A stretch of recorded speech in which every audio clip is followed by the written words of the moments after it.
we lack gratitude, it blocks us from our greatness.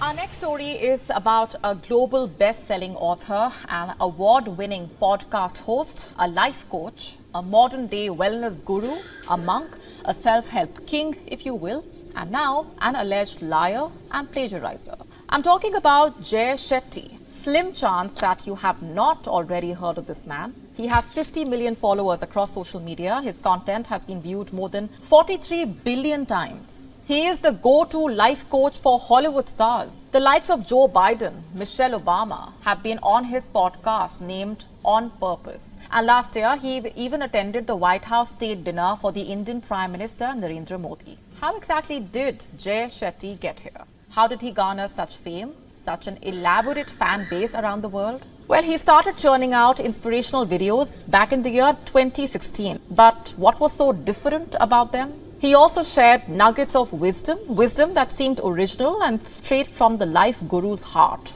But even that is up for debate now. So what is it about Jay Shetty that makes him stand out from others in his profession? It's his backstory. It's the fact that this entrepreneur was once a monk. Doesn't matter that he is the furthest thing from a monk today. Here's Jay Shetty's story. The year was 2007. Jay Shetty was merely 18 years old, a first-year student at the CASS Business School in London. And that's when one of his friends invited him to attend a lecture at school. An ISKCON monk named Gauranga Das was about to speak. Shetty did not want to attend the lecture. In fact, he wanted to go to a bar instead. And reluctantly, he sat through the session. And that very lecture ended up changing the trajectory of Shetty's life. So the life coach claims. He was so moved by the monk's words that he decided to become one himself. He followed Gauranga Das back to an ashram in India. He spent his summers and holidays there studying ancient Hindu texts. After graduating from the college, Shetty moved into the Indian ashram full-time in the year 2010. That is what he has claimed in multiple interviews. He gave up the so-called trappings of the material world. He lived the simple life of a monk for 3 years in solitude in a village near Mumbai. And after this, he had another revelation that his purpose in life is not to live as a monk, but to share his wisdom with the world, given his talent and oratory skills. And thus began his transformation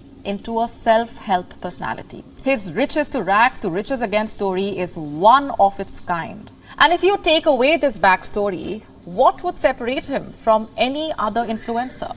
Not much. As it turns out, the story has loopholes, and a Guardian report by John McDermott has highlighted them. According to the report, Shetty has told conflicting versions of his story. His age, when he had this spiritual awakening, often varied in different speeches at different platforms. In fact, people close to Shetty themselves have questioned if his conversion to monkhood was really that dramatic.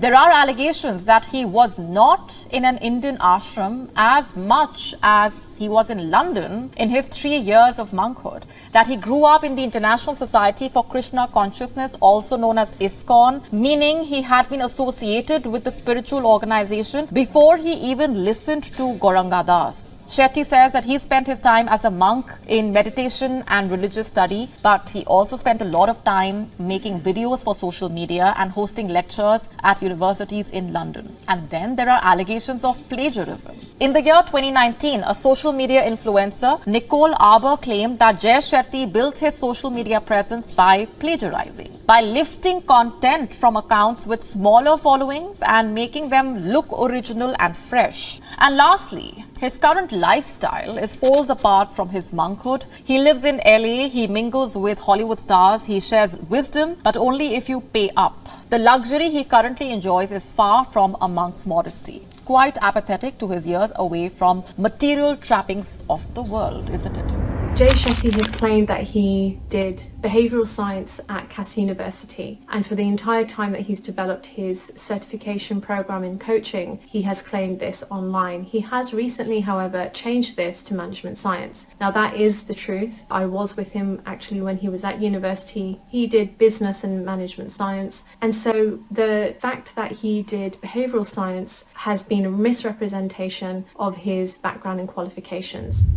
لماذا أقول دجال؟ نرجع بقى أتكلم حضرتك عن تاريخ أحمد عمارة التعليمي. لم يدرس في الأزهر إلا سنة أولى وثانية إعدادي فقط لا غير. أحمد عمارة بعد عودته إلى مصر حاول الحصول على الماجستير في جامعة المنصورة، والدكتورة التي كانت تشرف على رسالة الماجستير رفضت إعطائه الماجستير لأنه لا يعلم شيئا. فأنا بقول لحضرتك إن هو حتى في المنصورة في الجامعة التي يعمل فيها والده عضو في هيئة التدريس في الجامعة كان يمكن أن يقدم له عون كبير في الحصول على الماجستير والدكتوراه، ومع ذلك لم يستطع الحصول حتى على درجة الماجستير اللي هي تسبق الدكتوراه. إذن أنا أتحدى أحمد عمار أن يظهر أي شهادة رسمية معتمدة غير شهادة البكالوريوس، لأنه لم يحصل على أي شهادة معتمدة إلا إذا كان حصل على شهادة من اللي يباعوا على الإنترنت، منها شهادات بتتباع ب 150 جنيه مصري.